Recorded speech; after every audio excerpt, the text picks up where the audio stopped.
Hello friends, how are you all? I'm Valya and today I'm going to discuss a very important previous questions of education subject 2022.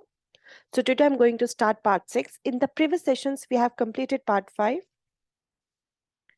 So the question is SWAM stands for. तो SWAM एक programme है जो किसने start किया था आपका government of India ने. तो इसकी फुल फॉर्म पूछी है आपसे स्वयं की. स्वयं के बारे में थोड़ा सा पढ़ लेते हैं. स्वयं ने 4 क्वाड्रेंट्स के बारे में बात की थी. ठीक है, जिसमें हमारे पास लास्ट टाइम भी क्वेश्चन आया था कि इन्होंने कौन से 4 क्वाड्रेंट्स की बात की गई थी. वीडियो लेक्चर की बात की थी, स्पेशली प्रिपेयर्ड रीडिंग मटेरियल की बात की थी जो ऑलरेडी डाउनलोडेड होते हैं ताकि बच्चे अच्छे से पढ़ सके. सेल्फ असेसमेंट टेस्ट होते हैं थ्रू टेस्ट या फिर क्विजेस के थ्रू, और ऑनलाइन डिस्कशन फोरम होता है इनका. क्योंकि पिछले साल क्वेश्चन में क्या दिया था आपको, ऑफलाइन दे दिया था, लेकिन इसमें क्या होता है ऑनलाइन डिस्कशन फोरम होता है. तो ये सब चीजें हम स्वयं में करते हैं. स्वयं की फुल फॉर्म क्या है कि study webs of active learning for young aspiring minds. ठीक है, इसमें क्या था, क्वालिटी कंटेंट प्रोवाइड किया जाता है, डिलीवर किया जाता है, और 9 नेशनल कोऑर्डिनेटर्स हैं जो अपॉइंटेड होते हैं. आपका AICTE, NPTEL, UGC, CEC, NCERT, NIOS, IGNOU, IIME और NITTR. जहां तक है स्वयं के अंदर जितने भी प्रोग्राम्स होते हैं, जो भी ये कोर्सेज होते हैं, ये जो डिलीवर होते हैं लर्नर्स को फ्री होते हैं. और लर्नर्स क्या चाहते हैं, स्वयं से इसको सर्टिफिकेट प्रोवाइड किया जाता है. ठीक है, तो ये सब एक छोटा सा इन्फॉर्मेशन थी अकॉर्डिंग टू स्वयं के बेसिस पे. तो स्वयं की जो फुल फॉर्म है वो है study webs of active learning for young aspiring minds. क्योंकि इस बार अगर स्वयं का क्वेश्चन आया तो हो सकता है अपकमिंग एग्जाम में आपसे कुछ इससे रिलेटेड आ जाए. नेक्स्ट क्वेश्चन है हमारा, which of the following best illustrates an example of a mix method research study. So mix method का मतलब, क्वेश्चन से ही आंसर समझ में आ रहा है, मिक्स मेथड की बात की जा रही है रिसर्च स्टडी में. सो दैट मीन्स यहाँ पे क्वांटिटेटिव एंड क्वालिटेटिव दोनों रिसर्च डिजाइन की बात की जा रही है, जहाँ पे आप दोनों अप्रोच यूज करोगे, क्वांटिटेटिव भी और क्वालिटेटिव भी. तो उसके बेसिस पे आपको ऑप्शन चूज करना है. तो एक बार देख लेते हैं. जो आपका मिक्स मेथड रिसर्च डिजाइन है वो जनरली प्रोसीजर क्या होता है कि कलेक्ट करना, एनालाइज करना दोनों मेथड्स के रिसर्च को, क्वांटिटेटिव भी और क्वालिटेटिव भी, अपनी एक सिंगल स्टडी में, ताकि आप रिसर्च प्रॉब्लम को अच्छे से समझ सकें. To utilize this design effectively, you must understand both quantitative and qualitative research. तो आप अगर इस मेथड को अप्लाई करना चाहते हैं अपनी सिंगल स्टडी रिसर्च प्रॉब्लम में, तो आपको क्वांटिटेटिव रिसर्च के बारे में पता होना चाहिए, क्वालिटेटिव रिसर्च के बारे में पता होना चाहिए. जो आपकी क्वांटिटेटिव रिसर्च होती है दैट मीन्स जहाँ पे आपको क्वांटिफिकेशन करनी है, आपको डाटा क्वांटिटेटिव फॉर्म में लेना है, लार्ज नंबर ऑफ पार्टिसिपेंट्स जहाँ पे होंगे, जहाँ पे आपको स्टैटिस्टिक्स का यूज करना पड़ेगा. आप बिल्कुल अनबायस्ड होकर काम करेंगे, बिल्कुल ऑब्जेक्टिविटी के साथ, ताकि कहीं भी कोई बायसनेस ना हो. रियलिटी के बेसिस पे जो आपका ऑब्जेक्टिव होगा रिसर्च का वो डिडक्टिव होगा. अब आती है आपकी क्वालिटेटिव रिसर्च. क्वालिटेटिव रिसर्च जहाँ पे आप इंटरव्यूज कर सकते हैं, ऑब्जर्वेशंस ले सकते हैं. जनरली ये आपका इंडक्टिव प्रोसेस होता है, कंस्ट्रक्टिविज्म होता है इसके अंदर. और ये आपका, जैसे आप जनरल क्वेश्चंस पूछ सकते हैं, सर्वे कर सकते हैं, इंटरव्यूज ले सकते हैं. तो इस तरह की रिसर्च जो होती है आपकी क्वालिटेटिव रिसर्च होती है. तो अगर हम मिक्स मेथड रिसर्च डिजाइन की बात करते हैं तो एक बार ऑप्शंस पढ़ लेते हैं. That the Sahil conducts interviews and observation in his study of transitional students. वो क्या कर रहा है, उसे इंटरव्यूज भी ले रहा है, ऑब्जर्वेशन भी ले रहा है. तो दैट मीन्स यहाँ पे वो सिर्फ क्वालिटेटिव अप्रोच लेके चल रहा है, जबकि हमारा मिक्स मेथड में क्या है, क्वालिटेटिव प्लस क्वांटिटेटिव. रेखा इंटरव्यू लेती है पेरेंट्स का और उनके बच्चों का उनकी ट्रांजिशन के बेसिस पे, तो ये भी आपका क्वालिटेटिव हो गया. Sameer looks at percentage of successful transitions from the district and the class grades. यहाँ पे भी क्या कर रहा है, सिर्फ देख रहा है, क्या देख रहा है, डिस्ट्रिक्ट को और क्लास ग्रेड्स को.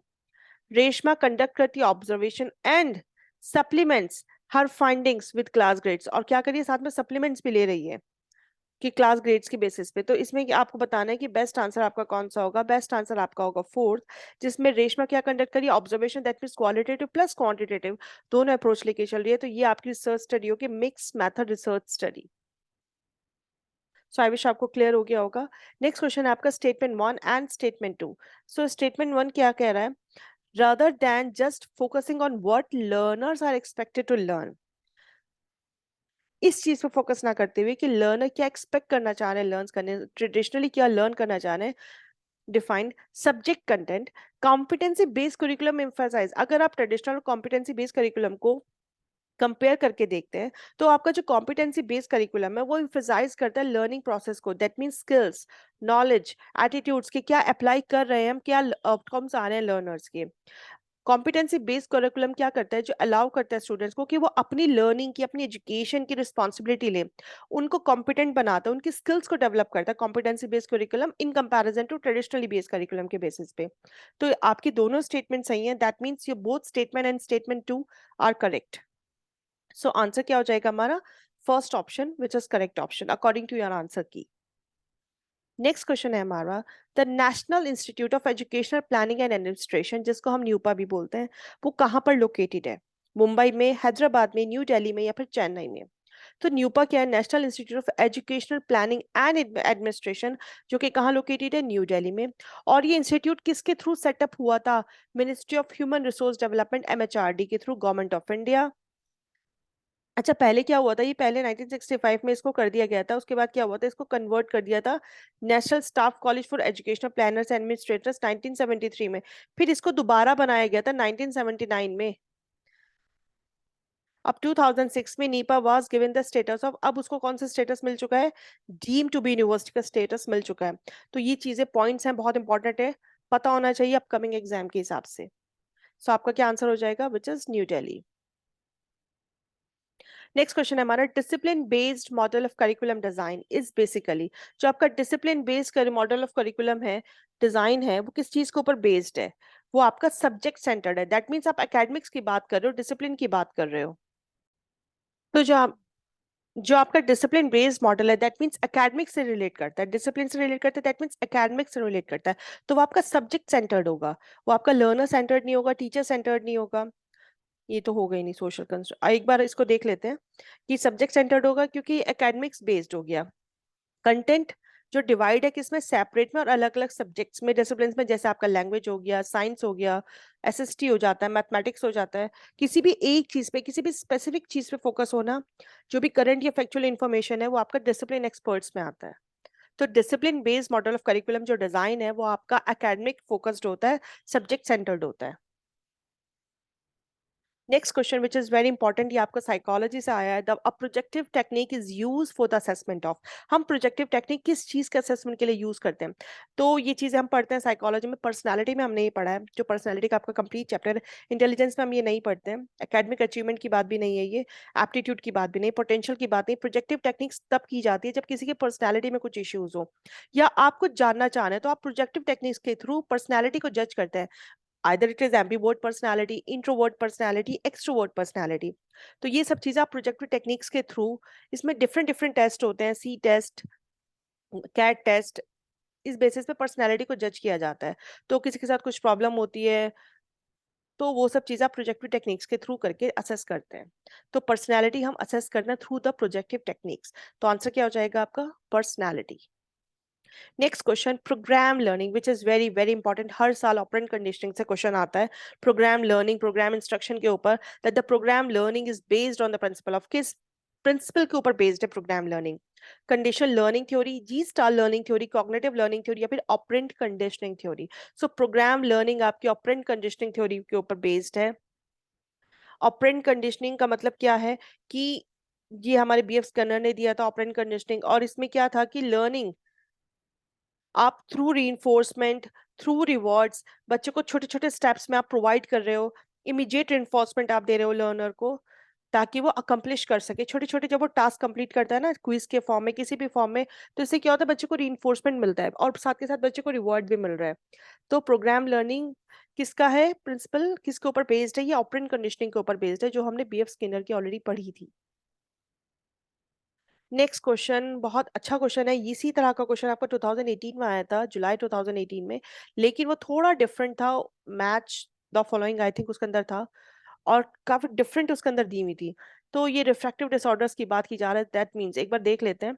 जो रिफ्रैक्टिव डिसऑर्डर्स होते हैं, जो आपकी आंखों में प्रॉब्लम आती है, आई से रिलेटेड, ऑप्टिक्स से रिलेटेड होते हैं।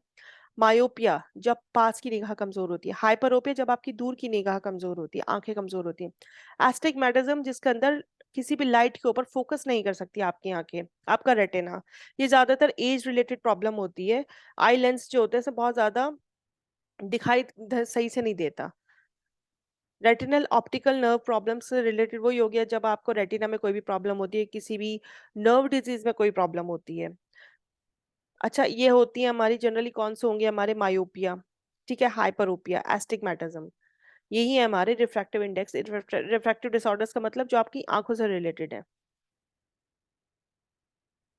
तो एस्टिग्मेटिज्म में क्या होता है कि इसमें आपका जो रेटिना होता है आंखों का, वो फोकस नहीं कर पाता किसी एक लाइट की तरफ। तो जिसकी वजह से क्या प्रॉब्लम आती है, आपका ब्लर्ड विजन होता है। ब्लर्ड विजन होने की वजह से आपका जो कॉर्निया का कर्व है वो बहुत ज्यादा अनइवन हो जाता है। ये प्रॉब्लम हमें इसमें देखने के लिए मिलती है।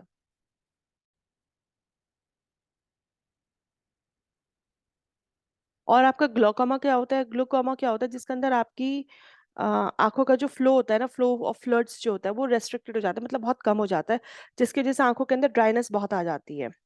और ये ज्यादातर प्रॉब्लम 60 के बाद ही लोगों में देखने को मिलती है, एज ऑफ 60।